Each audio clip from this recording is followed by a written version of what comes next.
Most of us have heard of the word inflation.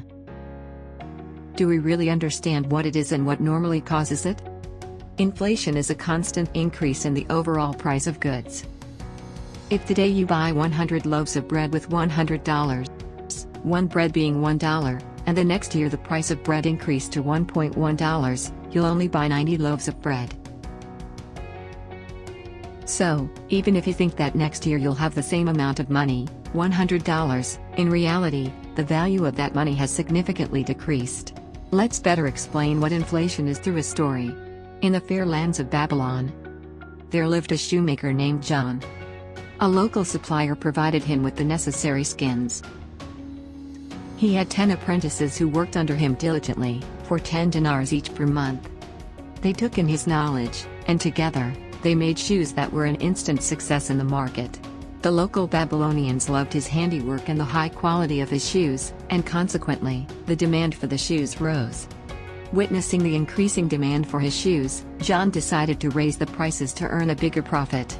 Correspondingly, cash flowed in and John raised the wages of his apprentices by 1 dinar per month. Along with other apprentices in other shops, they bought more goods and created a high demand for other goods too now that they had money. This led to soaring demand for other goods in the market. Other vendors thought along the same lines as John and thus increased the prices of their goods to create more profit. Ergo, the prices of all commodities in the market rose. This increase in prices due to an overall surge in demand is called demand pull inflation. Since John's business seemed successful, 2 other entrepreneurs also decided to open shoe shops. To compete with him, they came with different and more efficient ways to make even better quality shoes. The only problem is that all 3 shoemakers only had one skin supplier. Often, the skin supplier ran out of stock from this high demand. He then decided to raise the skin prices, which forced the shoemakers to raise the price of shoes to maintain their profit. This is now the second cause of inflation called cost pull inflation. While the resident Babylonians went about their life day by day, the king of Babylon declared war with the neighboring kingdom. The battle required mercenaries, food, copper, men, weapons, supplies. But alas, the royal treasury was empty. The king thus decided to print more currency to buy the required goods. He printed a high number of dinars and bought various goods from the Babylonian merchants to aid his war. All merchants now have more money and begin spending it on different goods, generating a boost in demand and therefore a rise in all prices. This is what is known as money supply expansion, the third cause of inflation. Even if the number of goods, in time, became constant, stagnant, the amount of money that had been printed was a lot. This meant that a shoe that had normally cost 10 dinars would now cost 50 dinars to keep at par with the money that was being printed. Due to this, the value of currency went down. Some time ago, 50 dinars could have bought a horse, but now, it could only be equated to a pair of shoes. Due to this, the economy of Babylon took a big hit. This drastic increase in the prices of commodities in the market is called hyperinflation. Over the years, people stopped spending money easily. They were hesitant to spend on goods and services.